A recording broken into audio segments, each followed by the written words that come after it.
seems like it's perpetually winter here on Mars year-round. Brr.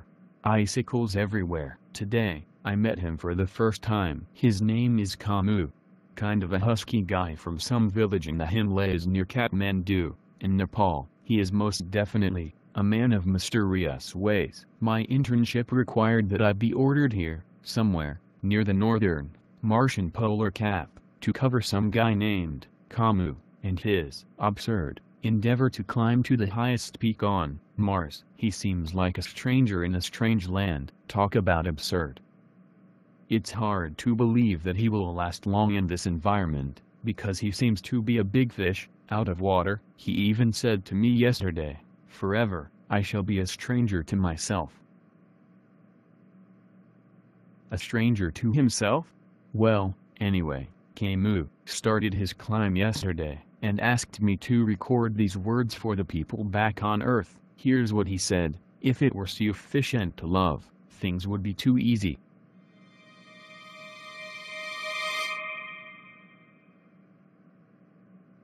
It's still brutally cold as all get out here on Mars, but upon my return, it seems that I am getting more acclimated to this somewhat forsaken environment." The other day, I said, "Hey Kamu, are you happy here on Mars, climbing this unknown peak?" Here's your typical answer from Kamu. He says, "I left all of my sorrow and melancholy behind on Earth. I don't wish for happiness any longer.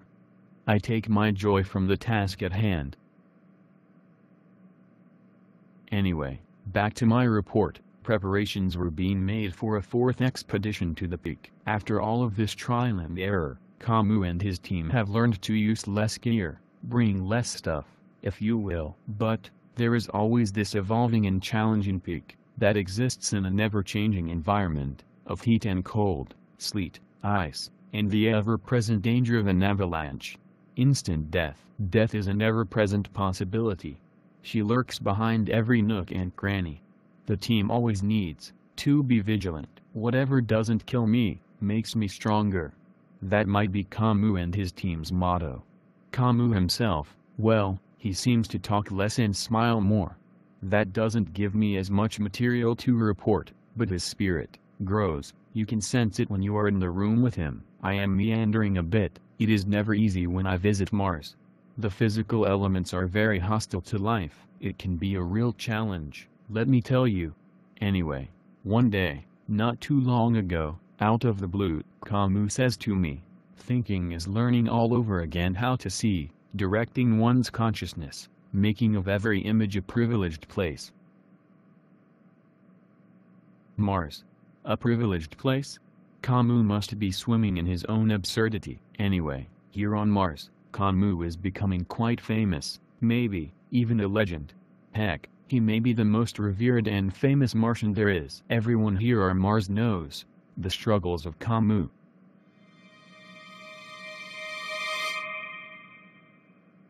Oh my tarnished gold brain cells, it's so damn cold. I'll never get used to it. I have been reassigned to what has become known on Earth as the ever-popular Kamu reports. My career seems to be tied to the events on Mars. My career as a journalist appear to be ever linked to the Kamu reports. As that may be, this visit, I joined the Kamu's expedition for a few days. I was flown into the camp, near the final stages of the team's ascent. As you might expect, Kamu and I have become closer, maybe even friends. Be that as it may, very few words need to pass between us. Especially in our initial greetings to each other. We understand one another, as if we are becoming old souls, who are growing wise together. Anyway, back to the expedition. Boom. There I was. Thrown right into the mix, climbing, straining against the elements. Fight on. Struggle, retreat. New strategies. Take the lead. Fall back. Be a good follower. Be the rock. Be the strength. But be ready to be the weakness too. Struggle, pain. A sense of hopelessness sets in. Struggle, pain. One foot in front of the other. Followed the rhythm. Pain, followed by more pain. Struggle for what? Asking the universe, why? And, getting no answer. The silence deafening enough to fill 2 or 3 universes. Finally, one day, out of the blue of the Martian sky, Camus reminds me that we are there to negate the gods. He tells me that our fidelity is made up of something of greater purity, the fibers of the human soul. One day at around noon, the team was taking a short rest after crawling through the mud for hours and making slow progress. I yelled over to Camus, "Hey Camus, is someone ordering you, or maybe they are forcing you to keep repeating this absurd endeavor?" He smiled at me with that all-knowing look on his face and said, "No. I am free. I might be the most free man in the solar system. I choose this fate. My fate. I am currently making preparations for my return to Earth. This year, I leave Camus and his team back at the starting point. Once again, they are at the foot of the mountain. A new expedition just beginning to take shape all over again. Physically, Camus is aging. Mentally he is growing a little wiser with each and every step he takes. Let me tell you something of note. The glory of reaching the peak does not last.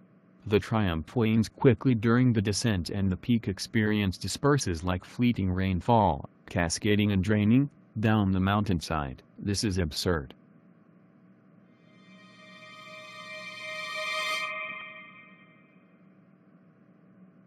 One always finds one's burden again.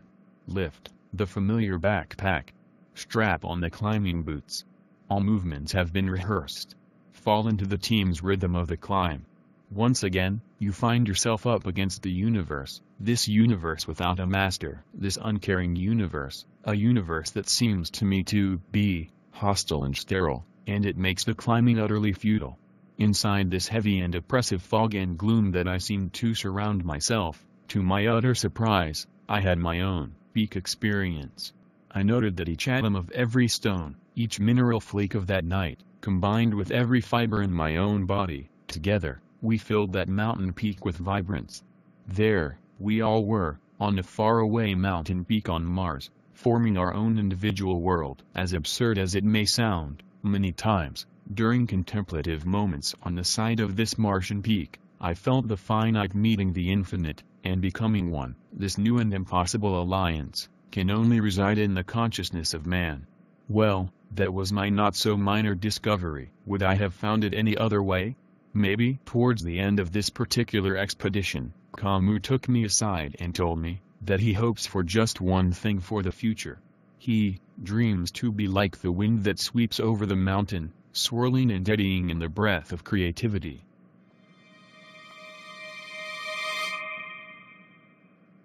Camus is now old and thin. His simple backpack reflects his need for almost nothing. He travels with his walking stick and nearly nothing more than the clothes on his back. He claims to be totally detached from the material of this universe. What remains is the spirit of a man. His essence, if you will. The Martians have already named the tallest peak on Mars after him, Mount Camus. While Camus has been dedicated to this extreme act of absurdity, I have to ask myself, what have I done? What have I accomplished with my life? I must admit that I have never met another human being as brave as Camus, not on any planet in our solar system. And I have been to all of them. In some respects, the struggle itself, toward the heights is enough to fill a man's heart. One must view Camus as a happy man. Authentic and fulfilled, but still absurd. What a paradox that leaves us with. How to find meaning in an existence that is inherently meaningless. This leaves us with the absurd contradiction. The absurd contradiction of the Camus reports. Do they have any value? Why am I here? Does anyone out there really care about me or Camus?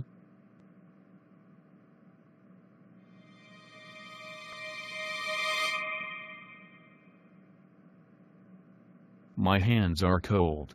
Well, at least I didn't have to climb any mountains on this visit. Camus' retreat center is nonetheless freezing. Many years have passed since my last report from here, on Mars. Camus spends a great deal of his time in slow walking meditation. He quietly, slow dances on the side of the mountain he so loves. Seeing him there, on the slopes, it's like a dream. The images of tranquility sear their way into my brain with such bewildering clarity. These moments, I will never forget until the day I die. These days, Camus gives these little talks like a Zen master, followed by sessions where he retreats into solitude, combined with walking meditation. This is his living of the fate that he so treasures. The fate he has chosen. One misty day, he seemed to be riding a cloud. The illusion was so powerful. I will never forget this moment. He said, "The gods cannot punish me. I do not dream of anything better than what is present before me. I own my fate. It is in my living of this fate and its inherent futility that I find amusement. It is through this amusement that I am set free." And, if I might add to the closing of this report, a man who is free in this universe is rare indeed.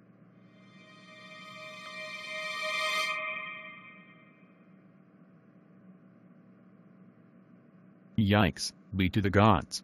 It's still bitter cold here on Mars. I will never get used to it. This is my 25th visit to Mars, and it will be my last, ever. I will not be coming back.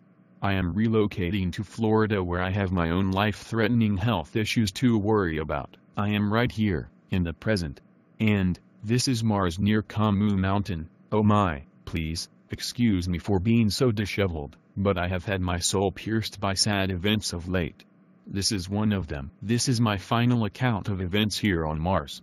I am sorry to report that Camus has indeed become the spirit in the wind that swirls in creative eddies across the sides and peaks of his beloved mountain. He died under a tree that he planted over a half-century ago. Camus. As of today, the universe isn't the same. There is a huge hole in the center of the universe. Oh, I am so sad, but goodbye, my old friend. Goodbye.